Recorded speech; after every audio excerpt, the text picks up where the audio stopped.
그래서 12장 13절부터 25절까지 같이 한번 읽겠습니다. 지혜와 권능이 하나님께 있고 계략과 명철도 그에게 속하였나니 그가 허르신즉 다시 세울 수 없고 사람을 가두신즉 놓아주지 못하느니라. 그가 물을 막으신즉 곧 마르고 물을 보내신즉 곧 땅을 뒤집나니 능력과 지혜가 그에게 있고 속은 자와 속이는 자가 다 그에게 속하였으므로 모사를 벌거벗겨 끌어가시며 재판장을 어리석은 자가 되게 하시며 왕들이 맨 것을 풀어 그들의 허리를 동이시며 제사장들을 벌거벗겨 끌어가시고 권력이 있는 자를 넘어뜨리시며 충성된 사람들의 말을 물리치시며 늙은 자들의 판단을 빼앗으시며 귀인들에게 멸시를 쏟으시며 강한 자의 띠를 푸시며 어두운 가운데에서 은밀한 것을 드러내시며 죽음의 그늘을 광명한 대로 나오게 하시며 민족들을 거지게도 하시고 다시 멸하게도 하시며 민족들을 널리 퍼지게도 하시고 다시 끌려가게도 하시며 만민의 우두머리들의 총명을 빼앗으시고 그들을 길 없는 거친들에서 방황하게 하시며 비도 없이 캄캄한 데를 더듬게 하시며 취한 사람같이 비틀거리게 하시느니라. 이 모든 것을 우리 주 하나님이 하신다, 권세다, 이렇게 이제 말씀을 합니다. 그리고 이제 다니엘서에 가게 되면 이제 같은 말씀이 나오는데 나중에 설교 중에 찾아보겠습니다. 오늘 본문을 성경과는 관계없지만 하나님의 권세로 성경이 이루어지는 것을 감안하여 이 말씀을 가지고 또 성경이 내 손에 오기까지 과정을 설명드리도록 하겠습니다. 이제 우리가 그 프린트물을 하나 나눠드렸는데 이제 제일 위에 뭐 고조선 해갖고 참 옛날 우리가 잘 알지 못하는 그런 역사가 있습니다. 그렇게 하다가 이제 우리 주님이 오심을 기점으로 BC, AD 이렇게 이제 나누게 되죠. BC, AD 나누게 되는데 BC 한 200~300년, 300~400년 즈음에 많은 일들이 일어납니다. 지난주에 말씀드렸던 알렉산더가 전 세계를 거의 정복하다시피 하고 동양과 서양이 서로 교류를 해서 헬레니즘 문화가 탄생하게 한 것이 사실은 거의 3세기 이때쯤부터 시작이 됩니다. 이 중간이 되거든요. 그때 이제 우리나라는 BC 300년경에 철기 문화 해가지고 사실은 나라가 제대로 서 있지도 않은 사만 시대, 마한, 변한, 진한 이런 거 얘기하던 그 시대입니다. 그때 이제 이 시대쯤에 우리 한국은 이제 그런 거였고 중국에는 공자, 맹자 이런 사람이 등장을 했고 이제 유럽에 가게 되면은 소크라테스, 플라톤, 아리스토텔레스 이런 사람들이 등장을 하며 세계의 문화가 바뀌어 나가기 시작을 합니다. 그러니까 우리나라는 철기 문화 해가지고 이제 흙이냐 철이냐 뭐 이런 걸 따지고 그렇게 할 때 이 세상에서는 많은 변혁이 일어나면서 우리 주님 오실 것을 준비를 하고 있습니다. 알렉산더가 BC 323년도에 죽었습니다. 죽고 그 부하이면서 이제 친구였던 프톨레미가 애굽을 통치하고 그가 죽고 그 아들 프톨레마이오스 2세가 등장을 하며 이제 성경이 히브리어에서 헬라어로 번역이 됩니다. 이제 그 문화를 헬레니즘이다 이렇게 얘기하는 것은 서기 1800년대쯤에 독일의 어떤 이제 학자가 역사학자가 쓰면서 그 문화를 우리가 헬레니즘이라고 한다라고 하면서 이제 그렇게 명칭이 붙기 시작을 했습니다. 72명이 동원이 됐어요. 이제 그 지난주에 말씀드렸을 때는 그 알렉산드리아 도서관의 이제 관장이나 프톨레마이오스 2세가 그 서기관 그 안에 있는 사서 데메트리우스하고 이제 유대의 대제사장들에게 요구했다 이렇게 되어 있는데 어쨌든 72명을 보내서 12지파에서 6명씩 보내가지고 72명이 됩니다. 근데 이제 여기 이제 이렇게 이스라엘 있고 이렇게 이제 여기쯤에 이제 알렉산드리아가 있거든요. 근데 요 한 1km쯤 바다로 나가게 되면은 파로스라고 하는 섬이 있는데 그 파로스의 동대가 세계 7대 불가사의 중에 하나인데 그 높이가 우리 아파트 한 40층 높이가 된다. 어떻게 그 시절에 그렇게 쌓았는가 이해가 안 된다. 그래서 불가사의라고 이야기를 합니다. 근데 여기에 방이 이제 여러 개가 있는데 방 72개에다가 이쪽에서 제사장이 보낸 72명을 각 방에 한 명씩 다 놔둔 거예요. 그래가지고 이제 역사학자들은 유대인들은 72명이 72개의 방에서 72일 동안 번역을 했다. 근데 각자 번역을 한 것이 나중에 보니까 토시 하나 틀리지 아니하고 다 똑같더라. 이렇게 이야기를 합니다. 어쩌면 이것도 그 야사 비슷하게 그걸 권위를 높이기 위한 아마 이런 것일 수도 있고 또 사실일 수도 있고 그렇습니다. 두산 백과는 이렇게 이야기를 하더라고요. 디아스포라, 그러니까 유대인들이 알렉산드리아에 가서 사는 유대인들의 요구에 의해 가지고 이제 그 모세 오경이 율법서가 헬라어로 번역이 되어 있다. 근데 이제 그때 당시에 72일간이 아니라 약 한 100여 년 정도가 걸렸을 것이다. 이렇게 보고 있고요. 우리가 그 인터넷 검색을 하면 교회 용어 사전이 따로 나오는데 거기 이제 보게 되면은 알렉산더 대제가 백성들을 나라를 만들고 이스라엘 백성들을 유대인들을 데려다가 거주 지역을 만들고 이렇게 하면서 유대인들이 유대인들이 히브리어를 잊어버렸다. 사화가 됐다. 유대 율법은 보고 싶은데 유대 히브리어를 모르니까 헬라어로 좀 번역을 해달라라고 하는 것이 유대인의 요구로 되어 있다. 이렇게 성경은 일반적인 자료는 그렇게 이야기를 합니다. 그래서 72명인데 이제 70인 성경, 70인 역이라고 하는 것은 아마 이해하기 쉽고 기억하기 쉽게 하지 않았을까 그렇게 생각을 합니다. 이제 그렇게 하더라도 이미 알렉산더가 죽고 나서 로마의 권세가 사실은 차지하기 시작을 합니다. 그래서 이때 70인 역이라고 쓴 것을 우리가 이제 LXX 이렇게 하고 그러거든요. 이게 이제 로마서로 70이라는 뜻이에요. 그러니까 우리가 로마 1, 2 뭐 이렇게 하다가 10, 뭐 9 그러면 이렇게 하고 11 하면 이렇게 하고 그러잖아요. 그런 건데 이게 이제 요거가 70이라고 하는 뜻입니다. 그래서 LXX라고 하기도 하고 우리가 이제 일반적으로는 그냥 70인 역 이렇게 하고 그럽니다. 그래서 그런 정도로만 이해를 하시면 되고 도표 나눠준 거 그 밑에 제가 파란색으로 잠깐 그 표만 이렇게 해놨어요. 왜 그걸 일부러 프린트해서 드렸냐 하면은 로마가 굉장히 일찍 시작이 됐어요. 우리 주님 오시기 몇 년 전에 이렇게 로마라는 나라가 만들어진 것이 아니고 BC 753년도에 이탈리아 남부 어느 도시에서 도시국가로 로마가 시작을 했습니다. 그래서 로마에 대한 격언이 두 가지가 있어요. 혹시 생각나세요? 로마를 뭐라고 얘기하는가? 우리가 잘 알고 있는 모든 길은 로마로 통한다. 이 말은 거의 다 알고 있어요.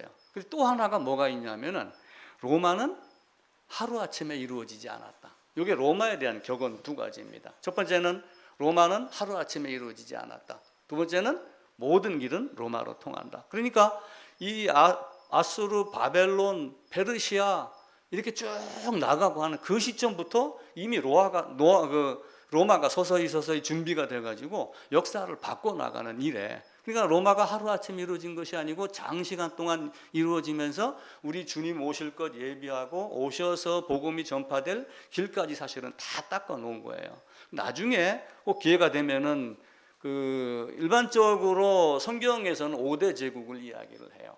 그러니까 아수르, 이집트는 제하고 아수르, 바벨론, 그리고 페르시아, 바사라고 하는 것, 그 다음에 헬라, 그리고 로마. 이 5개를 다시 한번 설명을 드릴 때 그때 그걸 참조를 다시 한번 하도록 하겠습니다. 하나님이 우리에게 이렇게 많은 것을 주시면서 성경이 번역이 되기 시작을 했어요. 역본이라고 이야기를 했죠. 처음에 원본이 있고 그다음에 사본이 있고 그다음에 역본이 있습니다. 역본은 대체적으로 아람어로 된 것하고 라틴어로 된 것하고 출발을 하면서 이 라틴어가 다시 영어로 번역이 되기 시작을 하고 그럽니다. 그러다가 이제 각 나라 말로 번역돼서 우리도 그 내용이 우리에게 들어오기 시작을 했어요. 382년에 라틴어 역본을 만들었어요.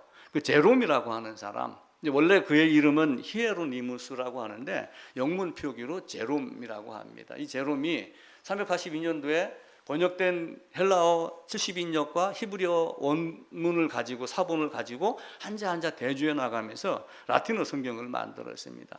그리고 그게 382년인데 1000년이 지난 1382년에 위클리프 성경이라는 것이 나왔어요. 영어 성경으로 이제 번역이 된 거죠. 그리고 루터에 의해서 독일어 성경, 그리고 루터 성경, 이렇게 하면 이제 우리 손에 성경이 오기까지 다양한 경로를 통합니다.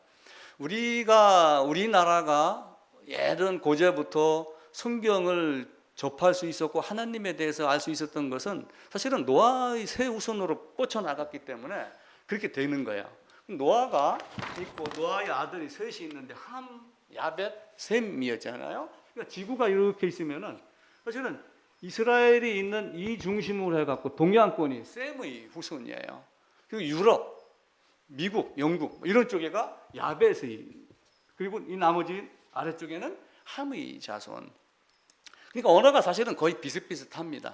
우리가 이제 많은 몇천 년의 시간이 지났으니까 달라지고 했지만 한글 창제도 이게 히브리어를 참조했느냐 안 했느냐 뭐 이런 거 가지고 논란이 많았었어요.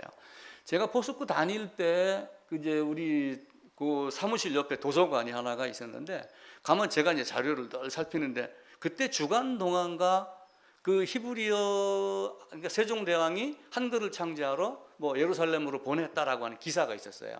그때 이제 내가 관심이 있어서 그걸 스크랩을 해놨는데 잊어버렸는 거야. 그러다 이번 설교를 준비를 하면서 다시 인터넷을 뒤지니까 그 내용이 주간동화에 있던 것이 나와가지고 지난주에 말씀을 드렸던 겁니다. 근데 이제 여기에서 이스라엘에서 페르시아, 중국 그러다가 나중에 우리나라 이쪽으로 신라 쪽으로 뭐가 들어오냐면 경교라고 하는 것이 들어와요. 경교인데 이제 불국사를 1950년대쯤에 기와지를 수리를 하다가 그 기와 안에 그 십자 문형이 있는 걸 발견을 합니다. 이제 그것을 잊게 한 것이 네스트리우스라고 하는 사람에 의해서일 것이다라고 이제 저는 생각을 하는 거예요. 자, 성경을 보면서 고대 초대교회 사람들이 궁금했던 게 딱 두 가지가 있어요. 진짜 궁금했던 것. 아까 로마 격언도 두 가지라고 그랬죠. 첫 번째는 뭐였어요? 로마가 하루아침에 이루어지지 않았다. 모든 길은 로마로 통한다. 근데 초대교회에 딱 궁금했던 것 두 가지가 하나님은 누구인가? 하나님에 대한 이야기를 하긴 많이 했는데 하나님이 도대체 누구냐? 삼위일체에 대한 논쟁이 생기기 시작을 했어요. 그리고 두 번째는 그리스도가 누구냐? 마리아의 몸에서 나왔는데 마리아에게서 나왔는데 신성이 있다, 인성이 있다 그러니까 둘 아니야? 부부가 결혼을 했습니다. 자식을 낳습니다. 그럼 김씨하고 이씨하고 결혼을 해서 자식이 하나 낳습니다. 그럼 이 안에 김씨도 있고 이씨도 있는가? 아니다. 한 위격이다. 한 인격이다. 이걸 가지고 논란을 생긴 거예요. 근데 이제 이 네스토리우스라고 하는 사람이 예수님이 사람으로 오셨는데 신성과 인성이 두 위격이 따로 있다. 그러니까 쉽게 얘기하면 두 존재가 예수라고 하는 것 안에 있다. 이렇게 생각을 한 거예요. 근데 실제는 그렇지 않잖아요. 그래서 나중에 분리되거나 혹은 그렇지 아니하다. 근데 이제 네스토리우스가 나와가지고 그 얘기를 하니까 유티키스라고 하는 사람이 또 등장을 해갖고 아니다. 신성과 인성이 섞였다. 혼합됐다. 제3의 본성이 됐다. 이렇게 하면 이도 아니고 저도 아니고 이상하게 믹스가 된 존재다 라고 하는 것이 나오기 시작을 해요. 그게 이제 그 시발점이 네스토리우스라고 하는 사람에 대해서 나옵니다. 그러니까 삼위일체 하나님이 이제 어느 정도 해결이 됩니다. 니케아 회의라고 하는. 그래서 제가 그 공의회가 여러 개가 있지만 제일 중요한 게 칼이 하나 있는데 네 칼이 더 세, 내 칼이 더 세 그랬었죠. 누구 칼이 더 세요? 네 칼이 더 세다 이렇게 생각을 하고 니케아, 칼게돈 두 가지만 외우면은 니케아는 삼위일체 하나님, 하나님은 누구인가 이게 해결이 돼요. 그 다음에 나중에 칼게돈에서는 그리스도가 어떤 분인가, 신성이 충만히 육체로 거했는데 신성, 인성 따로 두 존재냐, 분리된 존재냐, 구분된 존재냐, 섞인 존재냐, 아니다. 참 하나님이면서도 참 사람이며 하나로 참 사람이지만 참 하나님이 오셨다. 근데 참 사람인데 나와 같은 사람인데 죄 없는 것만 다르다. 그렇게 하면 그리스도의 이율성에 대한 이야기를 합니다. 그렇게 하면서 네스토리우스가 등장을 하고 그 후에 에베소 공의회가 431년도인가에 나와요. 근데 에베소 공의회에서는 마리아를 성령 잉태하여 낳았으니까 그래도 육신의 어머니니까 마리아를 성모라고 하자. 하나님의 어머니라고 하자. 그러니까 하나님 어머니? 아 이거 말도 안 되는 소리야. 이렇게 하면서 이제 그 회의가 결렬이 됩니다. 이런 과정을 거치면서 네스토리우스가 그 에베소 공의회에서 이단으로 인정을 받아요. 라고 사실은 축출됩니다. 그러다가 그가 죽고 오랫동안 그의 추종자들이 따르다가 결국은 추종자들이 그 장소에 있지 못하고 어디로 들어가냐면 페르시아, 인도를 거쳐갖고 중국으로 들어갑니다. 그때가 600 몇 년도쯤인가 돼요. 중국에 들어가서 경교라고 하는 이름으로 중국에 머물게 됩니다. 그런데 이제 그 교회사를 연구하는 교수님들, 학자들의 말에 의하면은 어떤 것이든 노아의 후손이 있기 때문에 어떤 경로로든 언제인지 모르지만 우리나라에도 이미 성경이 들어왔다. 하나님 말씀이 들어와 있다. 하나님을 모르는 사람은 없다. 이런 전제를 깔고 시작을 하는 거예요. 그래서 이 7세기경 600 몇 년도에 네스토리우스의 추종자들이 페르시아, 인도 그리고 중국에 들어와 가지고 경교라고 하는 이름으로 하는데 이들이 신라와 중국하고 교류를 했잖아요. 그때 신라에 들어왔을 것이다. 이렇게 보는 거예요. 그래서 한국 장로교회사를 보게 되면은 한국과 기독교가 접촉하게 된 시기, 성경이 들어오는 시기는 우리가 말할 수 없다. 서로 의견이 다릅니다. 근데 이제 천주교하고의 접촉은 임진왜란 때, 임진왜란에 쳐들어오면서 일본에 껴가지고 천주교 신자들이 들어와가지고 전도를 한 게 1593년도로 봅니다. 그리고 기독교는 독일의 그 귀출라프라고 하는 사람이 들어오면서 1832년도에, 천주교는 1593년, 그리고 우리가 얘기하는 기독교는 1832년. 물론 다 성경을 갖고 있는 거예요. 그래서 우리가 이야기를 할 때 천주교는 구원이 있다 없다 이렇게 말하면 안 된다고 그랬죠. 성경을 다 갖고 있기 때문에 어디든 구원은 다 있습니다. 근데 이제 이것이 변질되었기 때문에 과연 있겠는가? 이렇게 이제 우리가 질문을 던지는 거죠. 증거가 없는 거예요. 사실은 문서에 대한 기록이. 그래서 서기 한 35년도, 65년도 사이에 접촉이 있을 것이다. 그리고 3세기경 중국을 징검다리로 해가지고 건너왔을 것이다. 또 안동에 가면 도마상이 있어요. 그 벽에 어느 분이 그게 그 야사인데 그 인터넷 검색을 해보니까 여의도 순복음교회 다니는 어느 집사님인가 어느 분이 학자인데 뭐 갑자기 환상 중에 뭐 어디를 가가지고 뭘 해봐라라고 해가지고 가보니까 그게 안동의 도마상이었다. 그런데 히브리어 글자로 뭐 이렇게 적혀 있습니다. 그리고 이제 635년도에 중국에 전래된 경교가 우리나라에도 왔을 것이다 해가지고 1956년도에 불국사 그 기와를 수리를 했어요. 그때 이제 경내에서 뭐가 발견이 되냐면 석재 십자가가 발견이 됐어요. 근데 그 십자가는 지금과 같이 이제 이런 형태는 아니에요. 이런 형태는 아니고 거의 정방향, 이런 형태의 십자가예요. 근데 이 십자가가 언제 유행을 했냐면 로마 시대에 유행을 했어요. 그래서 상당히 이른 시기에 우리나라에 뭔가는 모르지만 성경이 혹은 말로서라도 하나님의 말씀이 전해졌을 것이다. 그리고 이제 십자문 장식이 있고 이 마리아가 이제 이렇게 아기를 끌어안고 있는 그런 비슷한 어떤 여인이, 그래서 그걸 이제 마리아 소상으로 보는 거예요. 그걸 놓고 봤었을 때 상당히 오래 전에 우리나라도 성경이 하나님 말씀이 들어왔다.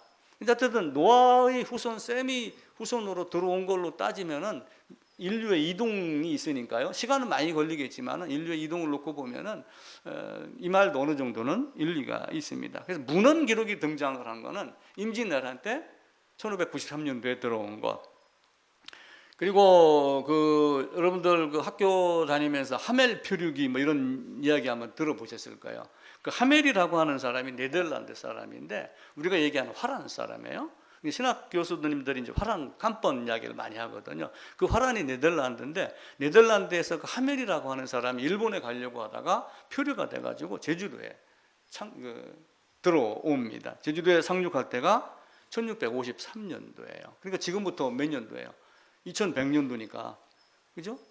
2021년도, 그죠? 그럼 벌써 500년, 600년 전 이야기란 말이에요. 상당히 오랜 전에 선교사들이 들어오기 시작을 했습니다. 뭐 또 장보고 뭐 이런 얘기를 들어보면은 문물 거래가 굉장히 많았겠죠.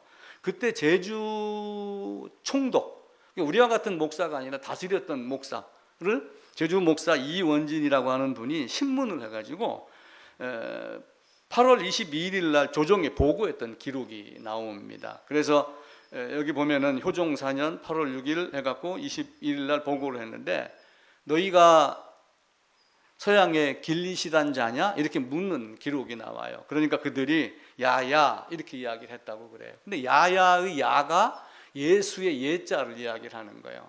그러니까 우리가 성경을 번역하면서 지금은 예수 이렇게 하지만 예전에는 야소 이렇게 했거든요. 야야 하는 게 아마 예수를 아마 야야로 알아들었는지는 모르겠습니다. 그래서 길리시단자라고 하는 것을 우리가 크리스천을 의미하는 건데, 포르투갈어로 크리스땅이라고 하는 말이 일본 말로 가가지고 기리스탄이라고 됐을 것이다. 우리도 이제 그리스도라고 이렇게 이야기를 하잖아요. 비슷하게 이제 말이 번역하기 시작을 됐습니다. 그러다가 한국에는 공식적으로는 이제 1832년도에 독일 루터교 선교사 뒤출라프 하는 사람이 우리나라에 들어옵니다. 근데 우리나라가 이제 누구예요? 대원군 때문에 세국이 되어 있다가 1876년도에 세국이 열려요. 그래서 부산항, 인천항, 그리고 원산항. 그러니까 부산항은 일본으로 자재를 실어 나가려고 하고 있고, 인천항은 인천항으로 들어와서 내정에 간섭하려고 하고 있고, 이런 정도로 세 개의 항을 개항을 해가지고 우리나라에 간섭을 하기 시작을 합니다. 근데 우리나라는 이제 특징이 한 가지가 있어요. 성경이 우리나라에서 먼저 번역이 된 게 아니고 국외에서 번역을 해갖고 들어왔어요. 그러니까 압록강, 두만강을 건너면 중국하고 가깝잖아요. 그 만주 그 지역에서 성경이 번역돼 갖고 들어오기도 하고, 뭐 여러 가지 방법을 거쳐서 들어오기 시작을 합니다. 그러다가 1876년도에 개항이 되고 나서 감리교 선교사 맥클레이라고 하는 분이 들어옵니다. 근데 선교 이제 가능성을 이제 타진을 하고 이렇게 했겠죠. 외국에서 온 분들이니까 뭐 범선도 컸을 거고, 무기도 달랐을 거고, 조정에 가서 뭐 왕도 만났을 거고, 우리가 선교하러 왔다 그러니까 선교 되냐 안 되냐 뭐 이런 얘기들이 쭉 있었겠죠. 그렇게 하다가 미국의 북장로교에서 알렌이라고 하는 의사 선교사가 들어옵니다. 알렌이 들어와 가지고 1884년도에 서울에 입성을 합니다. 그것만 따져도 벌써 100년, 200년 전 이야기잖아요. 그러니까 성경이 뭐 50년대, 60년대, 70년대 우리가 성경이 없었다, 지금 성경을 우리가 보고 있다 이렇게 말하기 전에 이미 1700년도, 800년도 전부터 성경이 이 땅에 들어오기 시작을 한 거예요. 그리고 그 알렌이 세운 병원이 뭐냐면 세브란스 병원이에요. 지금의 세브란스 병원. 그때 당시에는 광해원 이렇게 했는데, 그 광해원이 나중에 제중원으로 바뀌면서 현대식 이름으로 세브란스라고 이제 바뀌어 나갑니다. 그렇게 하다가 1884년, 5년, 89년 계속해서 선교사가 들어오기 시작을 해요. 그래가지고 우리나라가 이렇게 있었을 때 선교지를 분할을 합니다. 선교지를 분할을 해가지고 우리나라가 이렇게 있고 그러면은 나라를 이렇게 쪼개는 거예요. 쉽게 얘기를 하면은. 쪼개가지고 야, 북장로교는 여기를 가, 뭐 감리교는 여기를 가, 이런 식으로 정해요. 그게 네비우스 정책이라고 그러는데, 이게 선교사가 들어와서 어떻게 해야 될 건가를 중국에 사서 선교했던 네비우스라는 사람을 초청을 해가지고 이야기를 들어요. 그러니까 네비우스라고 하는 사람이 이제 자기 나름대로 전략을 내놓습니다. 그러니까 네비우스가 중국에서 삼자교회라고 하는 게 있잖아요. 뭐 자립, 뭐 또 뭐 하는 삼자가 있어요. 스스로 뭘 다 해결해라. 근데 그 양반이 이제 와가지고 다투지 말고 그냥 지역을 분할하는 것이 좋겠다. 왜 다투지 말고 지역을 분할하는 게 좋아요? 감리교 목사하고 저하고 만나면 싸워요, 안 싸워요? 싸웁니다. 신앙이 다르기 때문에 그래요. 그래서 너는 이리 가고 너는 이리 가고 너는 저리 가자, 이렇게 해가지고 나뉘게 된 거예요. 원주는 감리교가 많고, 부산 뭐 서울 가면은 장로교가 많고, 어디 가면은 루터교가 있고, 이렇게 다 다릅니다. 그것도 사실은 어떤 면에서는 그 지역에서 태어나는 것도 복입니다. 우리가 그걸 모르면은 왜 여기는 감리교가 많지 그러는데, 그런 식으로 선교지 분할이 신앙적 차이에 의해서, 신학적 어떤 그 해석의 차이에 의해서 사람들이 바뀌어 나갑니다. 이렇게 많은 과정을 거치면서 성경이 우리에게 왔습니다. 왔는데 이제 그 시발점이 물론 히브리어 원본, 히브리어 4본, 그리고 70인역 이렇게 되지만, 그 데메트리우스가 유대인의 율법을 헬라어로 바꿉시다, 유대인들이 우리도 히브리어 성경을 헬라어로 좀 볼 수 있게 하자, 어떻게든 이게 결정을 합니다. 그 결정되는 과정이 오늘 읽었던 본문 욥기서예요. 민족들을 커지게도 하고 멸하기도 하고 널리 퍼지게도 하고 다시 끌려가기도 하고, 어떤 것이든 그렇게 만드는 것이 다 누구의 권세다? 하나님의 권세다라고 하는 거예요. 다니엘서 한번 찾아봅시다. 다니엘서 5장입니다. 구약성경 저 뒤로 가셔가지고 1242쪽입니다.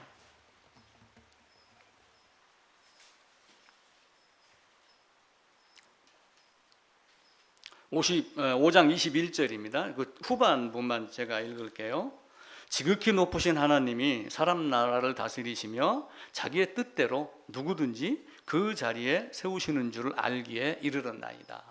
이렇게 하면서 다니엘서 5장에 누가 등장을 하냐면은 벨사살 왕이 죽고 고레스의 장인 다리오가 들어와 가지고 나라를 바꿉니다. 이제 그 바꾸는 내용이 에스라서 한번 보겠습니다. 앞으로 가셔가지고 에스라서 1장입니다. 711쪽입니다.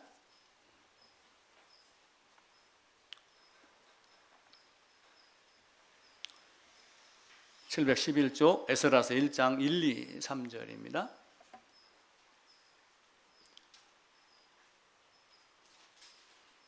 네, 다 찾으셨죠? 구약 에스라 1장 1절에서 3절 같이 읽읍시다. 바사 왕 고레스 원년에 여호와께서 에레미야 입을 통하여 하신 말씀을 이루게 하시려고 바사 왕 고레스의 마음을 감동시키심에 그가 온 나라에 공포도 하고 조소도 내려 이르되 바사 왕 고레스는 말하노니 하늘의 하나님 여호와께서 세상 모든 나라를 내게 주셨고 나에게 명령하사 유대 예루살렘에 성전을 건축하라 하셨나니 이스라엘의 하나님은 참 신이라 너희 중에 그의 백성 된 자는 다 유다 예루살렘으로 올라가서 이스라엘 하나님 여호와의 성전을 건축하라. 그는 예루살렘에 계신 하나님이라. 똑같은 내용이 바로 앞 페이지에 역대하 제일 마지막 부분에 또 나옵니다. 역대하 제일 마지막 앞으로 한 장만 가면 나올 거예요. 36장 22절, 23절입니다. 여기도 보면 바사의 고레스 왕 원년에 이렇게 하며 23절 바사 왕 고레스가 이같이 말하노니 하늘의 신 여호와께서 세상 만국을 내게 주셨고 나에게 명령하사. 그러면서 하나님이 바벨론을 무너뜨리고 고레스를 시켜서 바사 페르시아를 세우고 또 훗날 알렉산더를 세우고 알렉산더가 죽고 나라가 쪼개지고 로마가 득세를 하고 또 로마가 쪼개지며 이렇게 하면 온 세상에 복음 전해지고 하는 이런 모든 것들이 하나님의 권세다. 하나님이 하시고 싶은 대로 한 것이다 라고 하는 거예요. 그러니까 성경이 우리에게 전해진 것도 어찌 보면은 하나님의 모든 작정이 하나님으로부터 말미암아 이루어진 겁니다. 성경이 우리 손에 있으니 들어온 과정을 상세히 몰라도 이미 하나님 말씀이다라고 하는 것을 다 알고 있으니 우리가 쉽게 이제 그 정도로만 이야기를 하면 됩니다. 이제 문제는 이 성경이 왜 나에게 주어졌는가? 무엇을 주시려고 나에게까지 왔는가? 무엇을 주려고 아브라함을 택했고 그리고 모세를 택하여서 시내산에서 율법을 주고 또 여러 과정을 거쳐갖고 나중에 헬라어로 번역되게 하고 탈금 그리고 불가타 또 독일어, 영어 이런 많은 걸 거치면서 왜 내 손에까지 이걸 오게 했을까라고 하는 거예요. 나에게 주고 싶은 것이 뭔가 있어요. 그게 뭘까요? 그 당연히 복음입니다. 이것을 기록하면 너에게 영생이 있음을 알게 하려 합니다. 딱 그거 한 가지예요. 사실은 수많은 학문이 있는 건 사실입니다. 그러나 학문보다 먼저 앞서는 것이 영생이 있느냐 생명이 있느냐 없느냐. 내가 온 것은 너에게 생명을 얻게 하려 합니다. 나는 잃어버린 자를 찾으러 왔다라고 하는 게 주 목적이에요. 나머지는 그걸 가진 자들이 삶이 어떻게 바르게 살고 어떻게 복음을 전할까? 복음을 전하기 위해서 하나님을 어떠한 방법으로 하나님의 어떤 분이라는 것을 어떤 말씀으로 더 덧붙여서 전할까? 여기에 따지면 됩니다. 그러니까 하나님이 우리에게 계시한 것이 성경 말씀이에요. 하나님이 자기를 계시하지 않으면 하나님이 우리를 알 수 있어요? 없어요? 하나님 알 수 없습니다. 우리는 지식을 두 가지로 봐요. 하나님을 아는 지식, 자기를 아는 지식. 근데 하나님을 알으면 내가 어떤 건가 알아요. 근데 하나님을 알아도 나를 재물 많은 청년으로 여기는 사람이 있고 그렇지 않은 사람으로 여기는 경우도 있어요. 또한 내가 나를 알면은 내가 얼마나 비참한 존재인가 알아요. 근데 비참한 존재인지도 불구하고 내가 할 수 있어 라고 해가지고 예를 들면은 그냥 인생은 공수래 공수거야 하다가 죽은 사람이 있잖아요. 그런 식으로 왔다 가는 사람이 있지만 하나님이 어떤 분인가를 알면은 하나님 안으로 들어갈 수 있는 길이 열리죠. 그래서 하나님을 아는 지식, 나를 아는 지식, 이 두 가지가 다 있어야지 됩니다. 그래서 예수님도 이 땅에 오셔서 말씀하셨어요. 모세와 선지자가 기록한 나다나엘도 그들이 기록한 예수를, 하나님을 내가 만났다라고 하면 요한복음이 시작이 됩니다. 하나님은 모든 우주 만물을 통하여 하나님 자기 자신을 계시하셨어요. 지금 비가 옵니다. 비는 누가 주시는 거예요? 하나님이 줍니다. 욥기서에 보면 비에 대한 이야기가 나와요. 물이 순환작용이 나옵니다. 가늘게 끌어올려 갖고 구름에다 저장했는데도 구름이 찢어지지 아니하고 보장했다가 때가 되면 밑으로 내리고 흘러내리고 바다에서 끌어올리고 물이 순환작용이 나와요. 그게 국민학교 책인가 중학교 책인가 그게 나와요. 근데 그게 과학자가 밝힌 걸로 알고 있지만 욥기서에 그 내용이 나옵니다. 그렇게 성경은 우리에게 많은 것을 주면서 자기 자신을 계시를 합니다. 그리고 만물을 보아서 핑계할 수 없게 만들어요. 아, 하나님이 계시는구나. 이 나무가 그냥 꽂아 놓으면은 어떤 나무는 사과가 열리고 어떤 나무는 배가 열리고 도대체 이런 신기한 일이 어디 있어요? 사과 나무니까 사과 열리지. 그건 우리가 그냥 하는 말이에요. 근데 그게 어떻게 그렇게 열리는지 어떻게 알아요?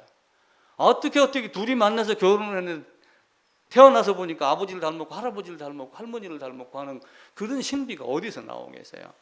그래서 로마서에서도 그 얘기를 해요. 영원하신 신성이 능력이 모든 만물에 분명히 보여 알려져 갖고 사람들에게 핑계할 수 없도록 만들었다. 그리고 언어도 없고 들리는 말도 없으나 온 세상으로 하나님 말씀이 전해져 내려갔다. 모세가 기록하여 주기 이전에 BC 1446년도입니다. 그러면 가인 아벨이 나오고 태어나고 아담이 나올 때가 BC 4174년도예요. 그럼 그 1, 2천 기간 동안은 뭘로 전했겠어요? 구전으로 전했겠죠. 또 아니면 다른 어떤 그 문자가 나오기 시작을 했겠죠. 그죠? 그렇게 하면서 여기까지 전해진 것. 하나님은 나를 왜 줬는가? 무엇을 주기를 원하는가? 이걸 철저하게 여러분이 따지셔야 돼요. 하나님이 찬양하게 하려 합니다. 그러니까 찬양대 만들려고 우리를 지으셨나요? 그렇지 않아요. 사랑이 대상으로 준 거예요. 여호와의 동산, 에덴 동산을 함께 거닐며 교제하고 좋은 열매 같이 나누고 이렇게 하며 하나님께 감사하고 대리통치자로 고난 우임하고 다스리라 이렇게 했던 그 아담이 반역을 한 거예요. 죄 중에 가장 큰 죄는 대역죄인입니다.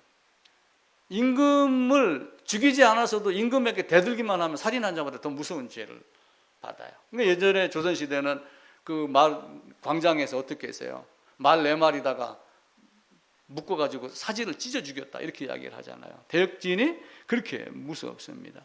근데 그 죄인이 이 땅에 왔는데 그 죄를 어떻게 해결할꼬? 라고 하는 것을 하나님은 죄인 아담이 죄를 짓기 이전에 이미 영원전에 그리스도 예수 안에서 나를 예정하여 사랑해놓고 이미 삼위 하나님이 협의하여 사람으로 가서 이렇게 이 세상에서 가장 흉악하고 무섭고 힘들고 고통스러운 죄값을 치르도록 만들어 놓은 그 신비를 우리가 다 알지 못해요. 그게 참 신비입니다. 그냥 그렇게 성경이 말씀하니까 그렇게 되는 거예요. 자, 로마서 11장 한번 가보겠습니다.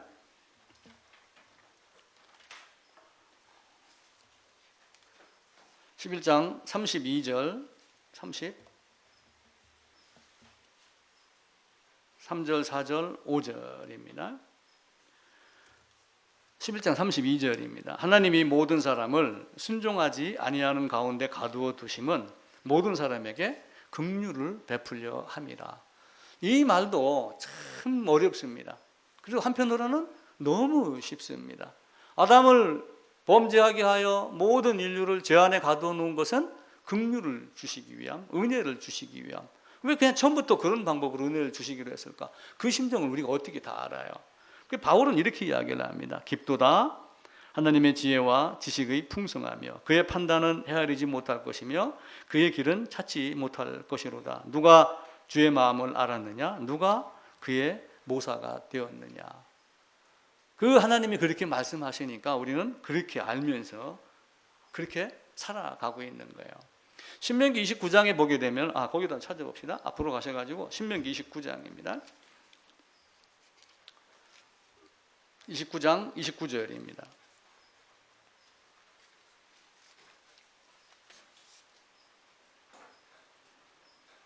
309쪽이네요. 같이 읽읍시다.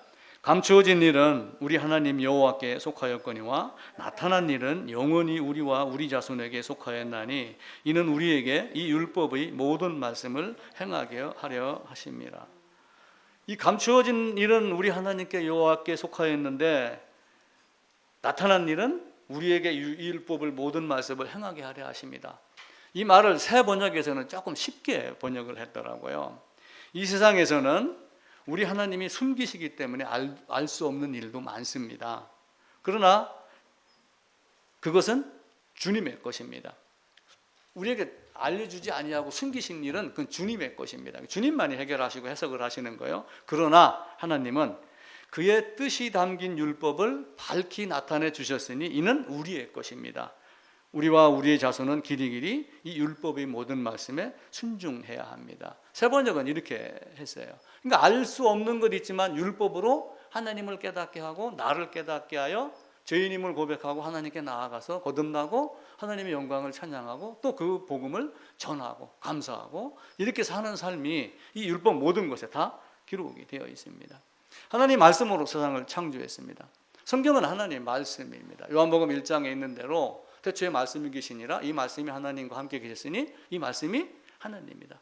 하나님이 말씀이신 하나님이 말씀으로 말씀하신 것이 성경입니다. 그래서 말씀으로 자기 자신을 계시하시는 하나님. 그래서 모든 인류에게 하나님의 뜻이 어떤 건가? 감추어진 것은 알 수가 없지만 율법을 통해서 우리에게 주시려고 했던 것이 무엇인가를 깨닫게 하는 것. 성경 전체가 대하 드라마예요. 근데 대하 드라마인데 주제는 딱 하나입니다. 물론 구약, 신약 그러면은 1장 1, 2, 3막, 2장 1, 2, 3막 이렇게 구별할 수 있지만 큰 주제는 뭐예요? 피의 복음 하나입니다. 아담이 범죄하고 가죽을 입은 것. 아담 에덴에서 나와가지고 가인하고 아벨이 있는데 가인보다 더 나은 제사를 드린 양의 제사. 그래서 가죽옷 입고 바울은 저 뒤에 가서 그리스도로 옷 입기를 원하죠.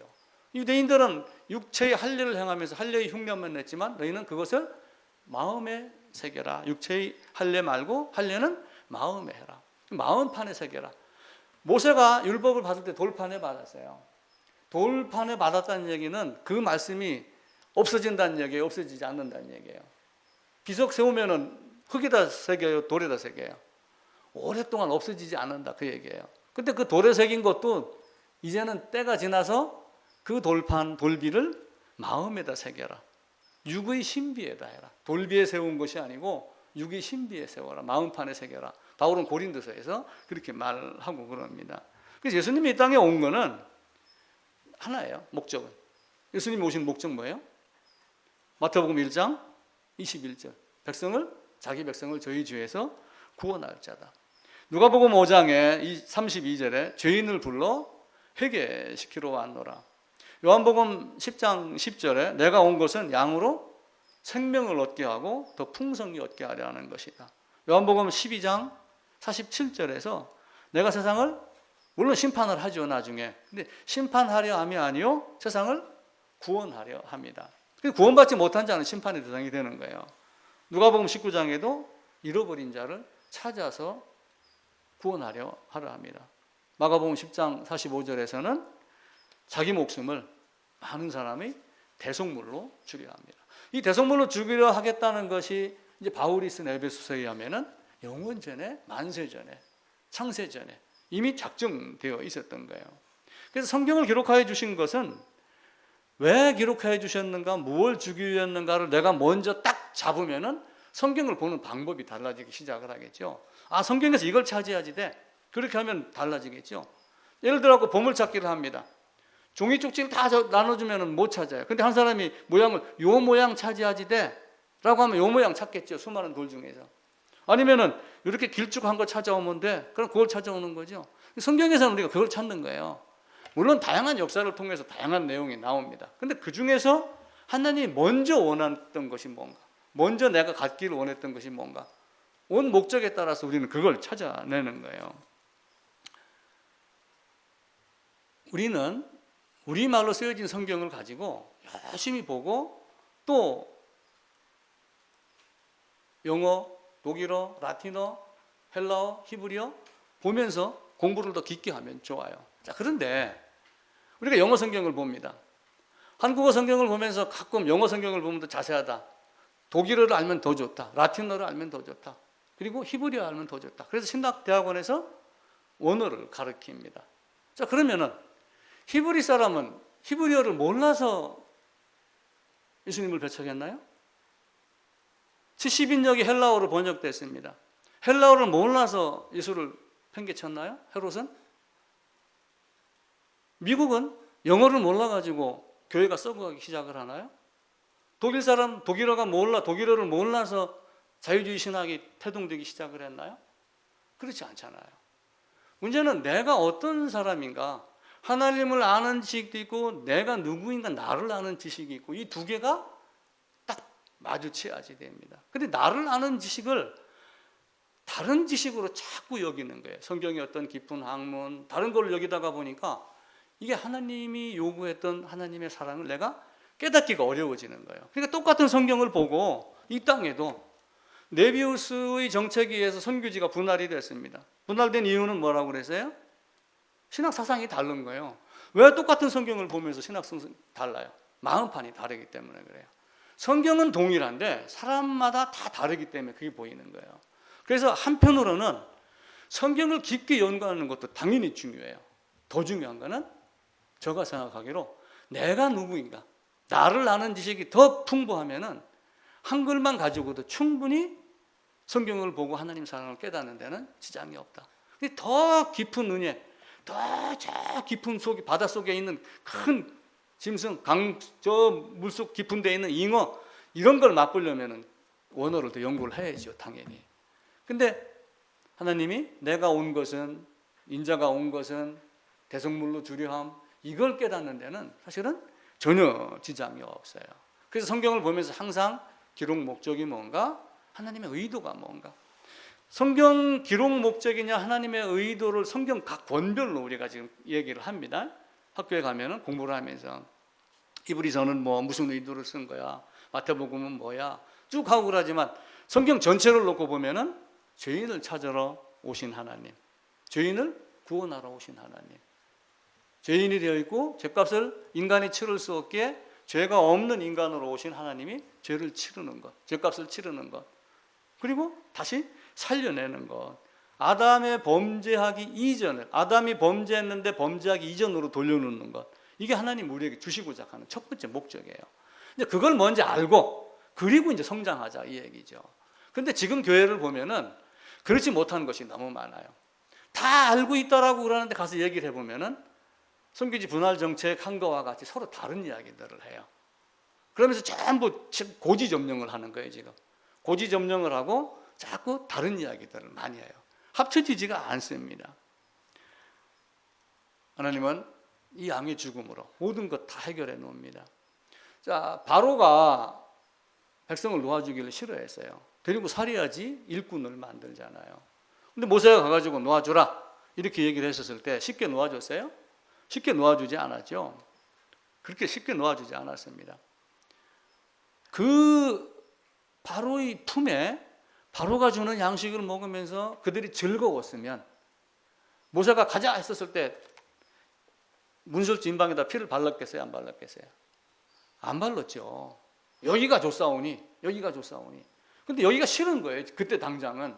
그래서 문설주 임방에다가 피를 바른 거예요. 아니 그것만큼 쉬운 방법이 어디 있었어요?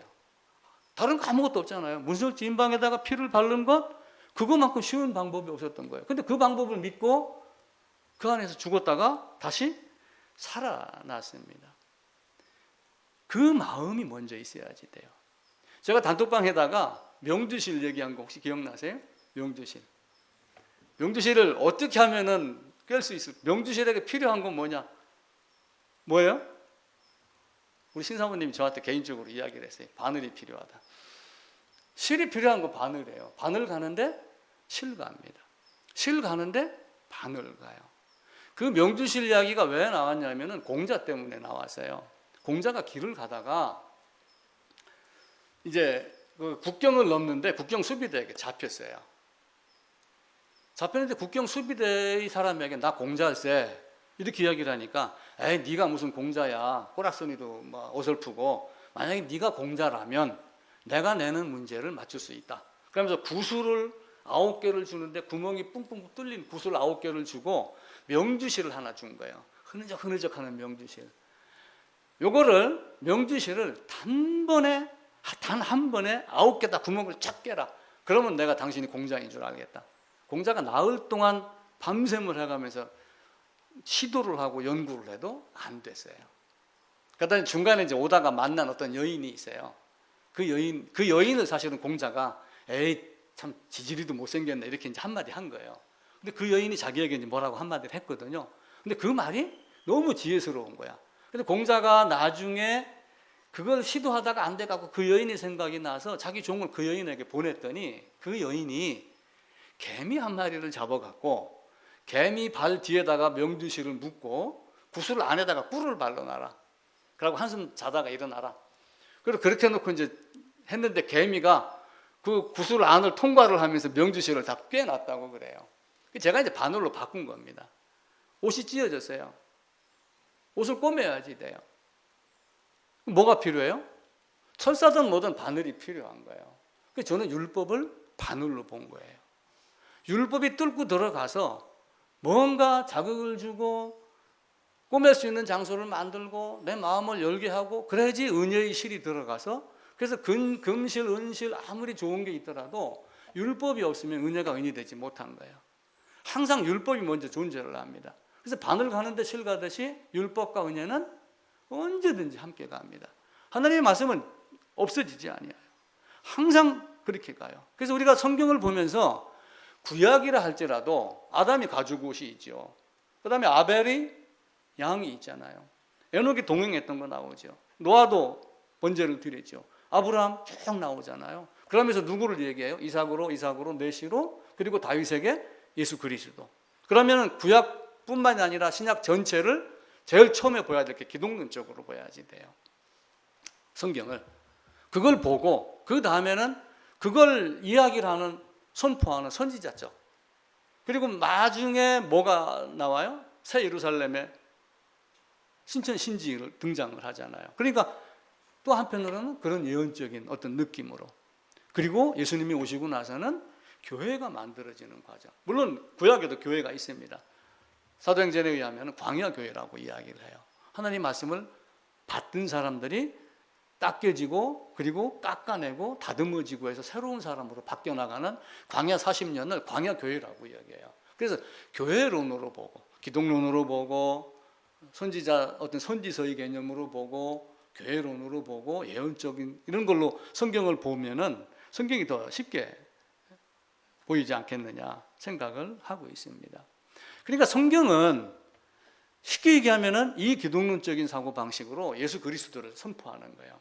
처음부터 에덴의 아담부터, 그리고 바울이라고 하는 걸출한 인물을 사도로 발탁을 하여 에베소서에서 용원전에, 창세전에, 만세전에, 신약에서 계속 그 말을 사용을 하면서 이전부터 하나님이 나를 예정하고 이렇게 그리스도를 보내기로 했다. 그리고 오시면서 하신 말씀이 그 이름을 예수라 하라, 자기 백성을 저희 죄에서 구할 자다. 그러니까 이스라엘 역사를 타고 역사하시는 하나님이에요.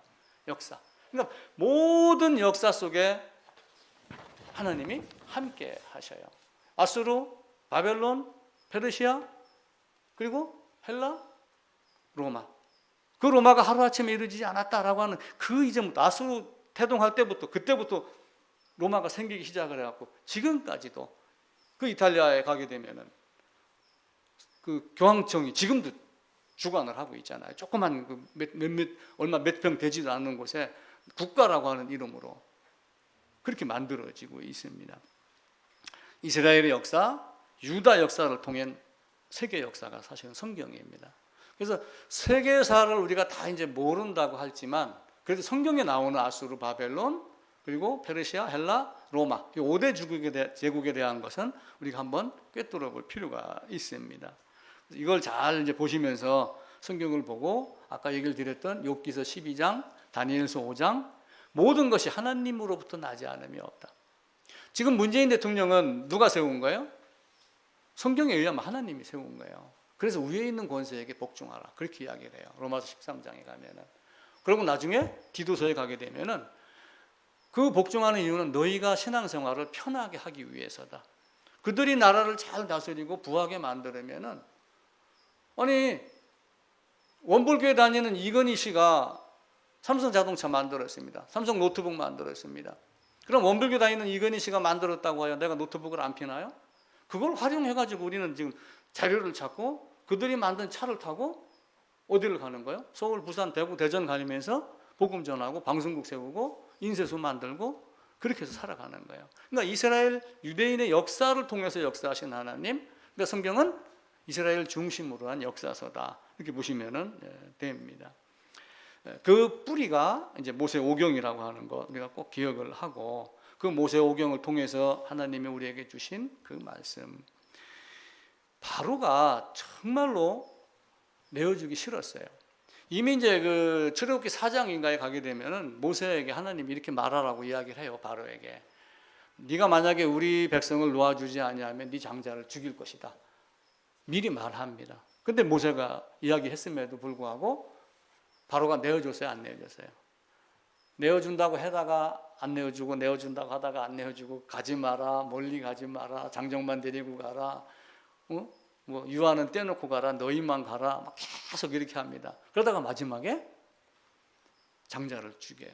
장자는 대표권이에요, 대표권. 내 집에 장자가 죽었다라고 하는 건 사실 내 대가 끊어지고 우리 집이 없어지는 거예요. 당시의 기준으로 하면은 이집트가 세계 최강이에요. 따지고 보면은 이스라엘과 이집트를 대비시켜 놓고 보면은 하나님의 나라와 세상 나라의 대결일 수도 있어요. 근데 그 바로가 쉽게 안 내주는데 장자의 죽음으로 모든 걸 다 내주잖아요. 그 장자의 죽음으로 내어줄 때 이스라엘 백성은 어떻게 했어요? 이렇게 하면 너희는 살 수 있어. 장자가 안 죽어. 단지 뭐예요? 문설진방에다 피 바르는 것, 이거 이해는 아무것도 없어요. 그죠? 그렇게 해놓고 이 집안에 거하는 거예요. 여기서 요 안에, 요 안, 여기는 뭐가 있어요? 여기는 문설진방에 피 바른 거. 그러니까 죽이려고 하는 죽음의 사자가 오다가 피를 보니까 어떻게 해요? 넘어가리라. 그게 유월죄래요. 넘어가다. 패스오버. 이런 이야기를 해요. 근데 패스오버가 넘어가다라고 하는 뜻도 있는데 건너가다, 건너가게 하다라는 의미도 있답니다. 야곱이 야복강을 건너가다 할 때 제가 영어 성경을 뒤져보니까 패스오버를 썼더라고요. 건너가다. 바꿔 얘기를 하면은 하나님이 하늘에서 오셔서 우리를 사망에서 생명으로 건너가게 한 것. 이게 유월절 패스오버 이 개념이 돼요. 패사흥가라고 하는 단어를 쓰더라고요. 장자가 대표성을 갖고 있지만 그 장자의 죽음 때문에 사실은 모든 것이 다 죽은 겁니다. 바로가 죽었어요, 안 죽었어요? 나중에는 바닷물에 빠져갖고 다 죽었잖아요. 히브리서 2장에 가면은 사망의 세력을 잡은 자를 죽음으로 다 없앱니다. 죽음으로 사망의 세력을 잡은 자 마귀를 없애버립니다. 바로가 없어요. 바닷물이 다시 갈라졌다가 덮었습니다. 그러면 애굽으로 돌아갈 수 있어요, 없어요? 바로가 죽는 것을 이스라엘 백성들은 봤어요, 안 봤어요? 물이 덮이니까 봤어요. 봤는데도 그들을 두려워하고 그들을 그리워한단 말이에요. 자, 내가 성도가 됐습니다. 내가 거듭났습니다. 아, 세상에서 이렇게 사망의 생명을 옮겼구나. 그럼 내가 다시 세상으로 돌아가서 살 거예요? 아니면 이 나라에 죽어도 나는 여기서 살 거야? 이렇게 할 거예요. 옛날에는 결혼하면은 자기 부모 죽었을 때나 친정 오는 사람들도 있었어요. 몇십 리, 몇백 리 떨어진 데 가잖아요. 동네 안에서 결혼한 사람은 둘째 치고. 지금은 어떻게 합니까? 영상통화 하잖아요. 택시 부르면 금방 가잖아요. 옛날엔 그러지 못했어요. 그래서 처갓집하고 변소는 모르면 좋다 그렇게 한 거예요. 출애굽해갖고 모든 게 다 무너졌습니다. 여길 나오면서 갈라졌다가 다 덮어버렸어요. 갈 수 없다고 말합니다. 그런데 출애굽한 백성들은 어떻게 했어요? 저희가 뭣도 있고 저희가 뭣도 있고 오일도 있고 수박도 있고 가야 돼. 근데 가면 뭐가 돼요? 이들이 종밖에 더 돼요? 그럼 우리 신앙생활은 어떻게 해야지 돼요? 다시 돌아가야지 돼요? 성경이 그렇게 가르치지 않잖아요. 너희는 예수 안에서 예수님 말씀 붙잡고 살아라. 사실 성경이 그걸 이야기를 하는 거예요. 다른 거 이야기하는 것 아니에요. 그래서 성경은 쉽다. 이게 제가 이야기하는 방법입니다. 물론 어렵습니다. 근데 우선은 쉽다 생각하고 하자. 허물과 죄로 죽었던 나를, 십자가의 죽음을, 그 죽은 나를 죽음에 내어줘서 사망의 생명으로 건너가게, 독수리 날개로 업어 걷는 것 같이 나를 건너가게 하신 하나님. 다시는 애국 사람을 보지 못한다라고 그랬는데 이스라엘 백성은 어떻게 했어요? 가면서 자꾸 뒤돌아본 거예요. 뒤돌아보니까 그들의 마지막이 불행하게 되죠. 시드기야 말씀드렸죠. 열왕기야 제일 마지막에 자기 아들 죽는 게 자기가 세상에서 마지막 본 거예요. 얼마나 마음이 안타까워요. 이번에 서울 한강공원 어디에서 의대생 하나 죽은 사건이 계속 인터넷에 나오더라고요. 그 아버지가 피가 마르는 거예요. 자식을 먼저 보낸 그 마음은 우리가 이해를 하지 못합니다. 그건 어떤 위로도 되지 않아요. 그래서 상가집에 가서는 괜히 위로한다고 말하지 말고 아무 소리 하지 말라, 그렇게 이야기를 하잖아요. 그 아버지의 마음을 우리가 이해를 하면은 그 아버지가 나를 어떤 방식으로 얼마만큼 사랑했는가, 자기 자신을 주기까지 나를 사랑하신 하나님, 그것만 안다면 우리의 신앙생활이 달라질 수밖에 없어요. 그런데 그 하나님과 동행해라, 그 하나님께 예배드려라, 그 하나님께 감사하고 그 하나님 말씀 전해라 라고 하는데 자꾸 뒤돌아보면서 애굽에 가면 이렇게 하면 하나님 좋아요, 안 좋아요? 안 좋아하니까 매되는 거예요. 매되니까 포로로 끌려가는 거예요. 그게 성경의 기록이에요. 그리고 정신 차렸겠지 하고 70년 만에 돌려보내니까 이놈들이 돌아와서 하나님은 죽자 살자 찾는데 아버지의 마음을 모르는 거예요. 그리고 흉내만 자꾸 내는 거예요. 그러니까 할래 그거 말고 마음에 해라. 바울도 레위기 신명기에 있는 말씀을 끌어다가 할래는 마음에 해라, 계속해서 이야기를 하고 그럽니다. 죄악에서 벗어나는 것이 첫 번째고 그걸 기록한 것이 성경이다 라고 하는 것 먼저 꼭 기억을 하셔야지 됩니다. 율법 돌판에 새겨줬어요. 우리는 이제 여기서 뭘 해야 돼요? 서로 교제하고 설교나 성경을 보면서 이 율법, 돌판에 새긴 율법이 내 마음판에 옮겨오도록 해야지 돼요. 마음판에 옮겨오면은 지워져요, 안 지워져요? 안 지워집니다. 치매가 와도 안 지워져요. 그거는 머리에 어떤 뇌에 약간 이상 현상이 생겨서 정신을 잃고 기억을 못하는 거지, 마음판에 새겨진 것은 아닙니다. 우리는 유다같이 목매어 죽은 사람 뭐 이렇게 천국이니 지옥이니 따져서 그러지, 이 땅에 있어서 뇌에 어떤 그 물질이 이상이 있어 갖고 사람이 죽었다 안 죽었다를 우리가 함부로 판단해서는 안 돼요. 그건 하나님의 몫이지 우리의 몫이 아니거든요. 그래서 그런 여러 가지를 보고 하나님이 우리에게 준 율법, 계명, 법도, 율례 이런 모든 것들을 너희가 어떻게 해라? 제대로 보고 배우고 듣고 가르치고 깨닫고 서로 교제하고 또 깊이 알아가라. 그래도 감사한 것은 이스라엘 백성들이 포로로 끌려갑니다. 성경은 쉽다고 제가 얘기를 드린 거예요. 여기서 나올 때 아담은 이미 가죽옷을 입고 나온 상태가 돼요. 가죽옷을 입고 나왔으니까 아벨한테는, 가인한테는 가르칩니다. 가르쳤는데 가인은 어떻게 반응했어요? 자기 좋은 대로, 자기 소견에 오른 대로 한 거예요. 근데 아벨은 더 나은 제사, 하나님 원하는 제사, 아담이 가졌던 것 똑같은 거예요. 그리고 오다가 결국 누가 등장을 해요? 아브라함, 이삭으로 누구를 가리켜요? 예수 그리스도. 다윗이 솔로몬에게 이야기를 합니다. 찾아봅시다. 역대상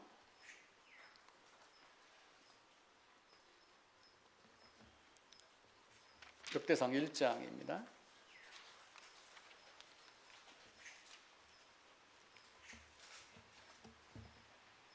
역대하. 잠깐만요.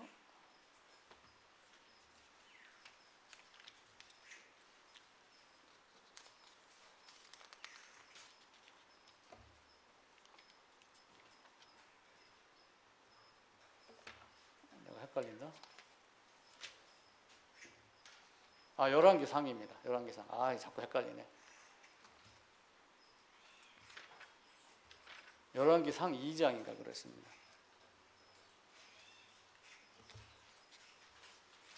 열왕기상 511쪽이네요. 죄송합니다.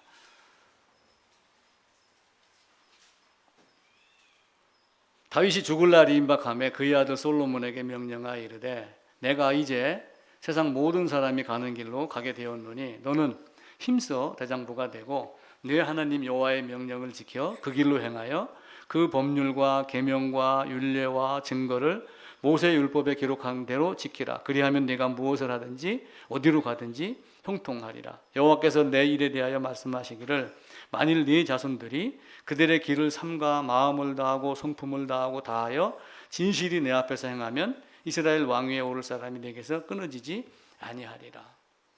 이렇게 하면 솔로몬으로 이어집니다. 결국은 이삭, 야곱 가다가 어떻게 돼요?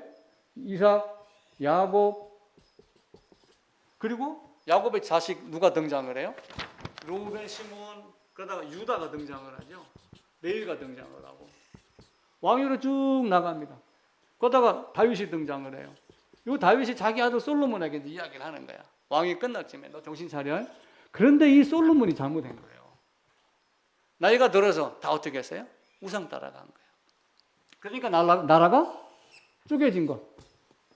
포로 갔다가 돌아온 것. 그리고 주님 오신 것. 이게 성경 전체의 스토리예요. 우선 간단하게 보자고요.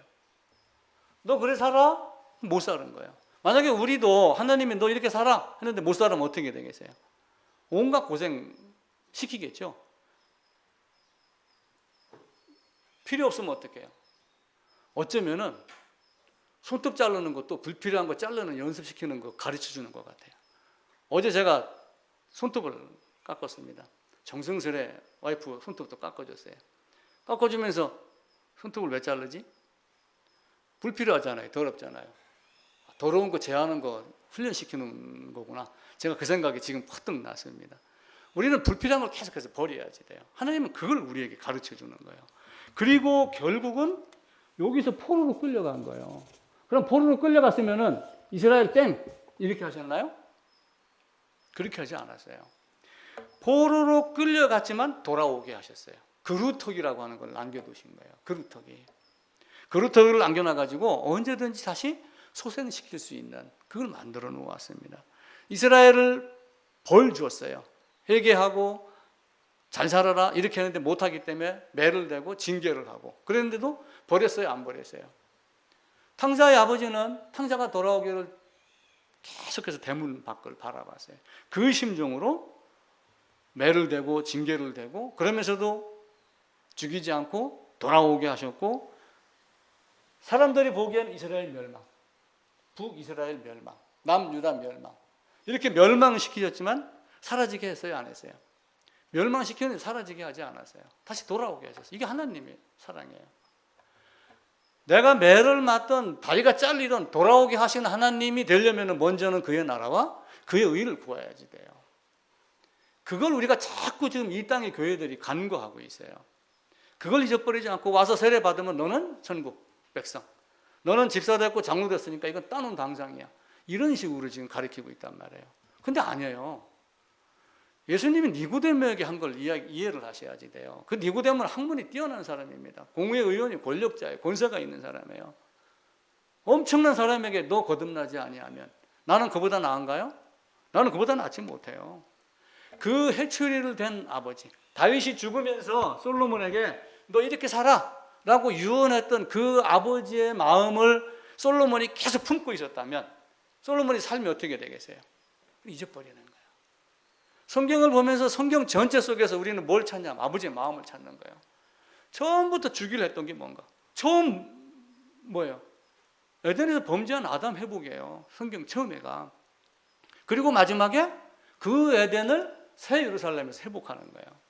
눈물 있고 고통 있고 저주받은 땅을 새 예루살렘에 가면은 눈물이 없고 곡하는 것이 없고 다시는 죽음이 없고 12달마다 달마다 새롭게 맺는 과실 먹게 하고 하나님이 눈물 닦아주시고 이렇게 하는 것으로 바꾸겠다. 그게 성경 전부예요. 그것을 가르치기 위해서 수많은 역사를 통해서 이스라엘을 사용을 해가지고 성경을 기록하여 주신 것. 그 안에 수많은 사람을 사용해서 성경 약속해서 주신 것. 그 계명, 율법, 법도 이걸 우리가 주시고 우리에게 지켜라 이렇게 얘기했던 것. 그 돌판에 새긴 것을 네 마음판에 새기라 라고 했던 것. 그것 한 가지 알고 사는 거예요. 내 자식이 밖에 나가다가 나쁜 놈한테 맞아갖고 멍이 들어서 한눈이 안 보인다고 해보세요. 그럼 내 자식 아닌가요?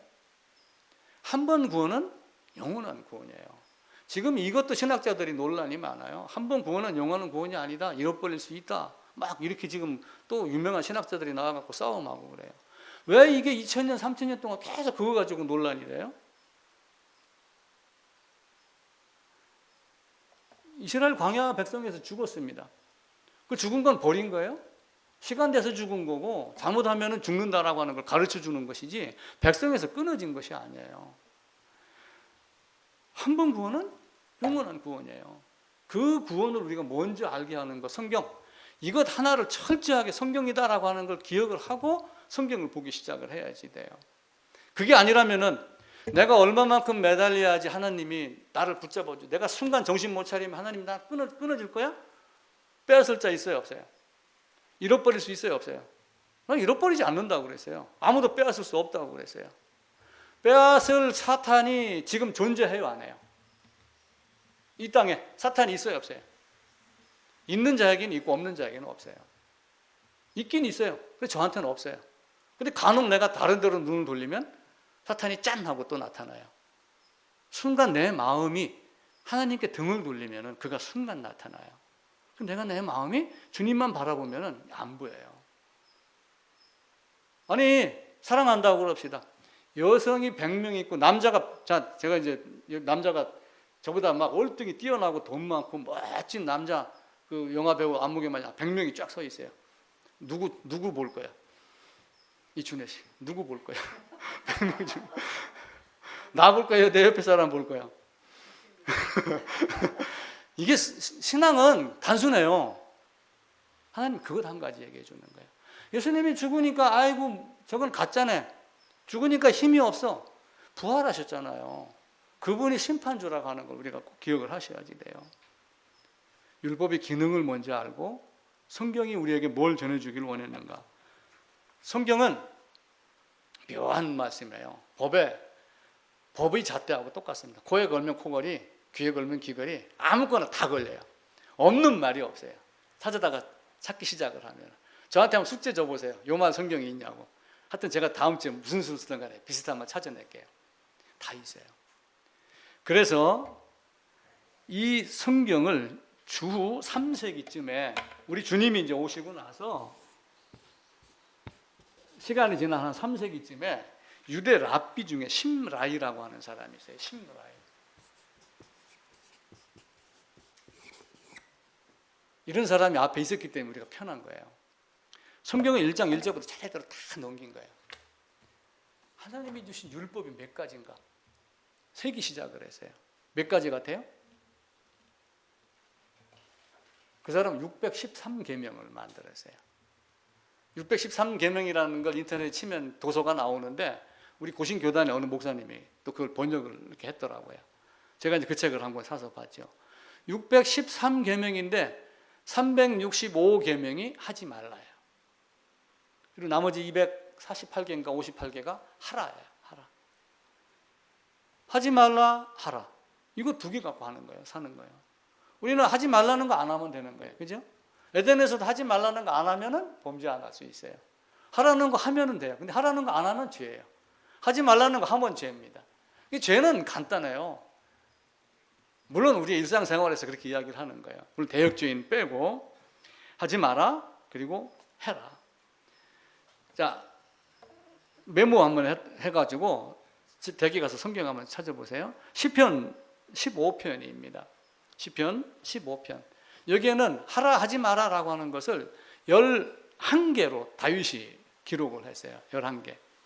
그 다음에 이사야서 33장 15절에 가면은 이사야가 6개로 얘기를 했어요. 6개로.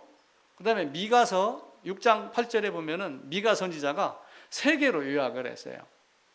그리고 이사야 선지자가 다시 이사야서 56장 1절에 두 개로 요약을 했어요. 그걸 한번 찾아봅시다. 이사야서 56장 1절입니다.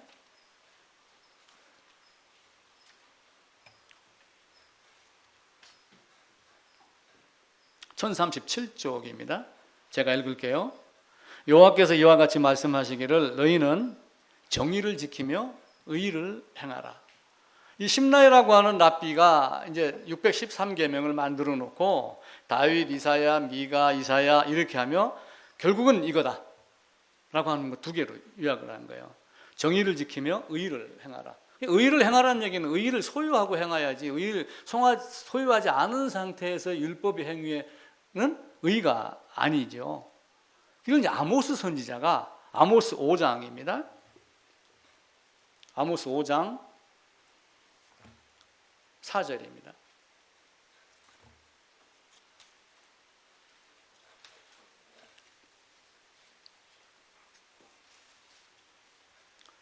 하나로 딱 요약을 했어요. 아모스 5장 4절. 네, 이거 같이 읽읍시다. 여호와께서 이스라엘 족속에게 이와 같이 말씀하시기를 너희는 나를 찾으라 그리하면 살리라.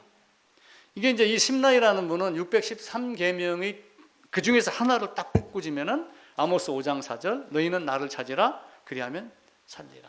너희는 먼저 그 나라와 그의 의를 구하라.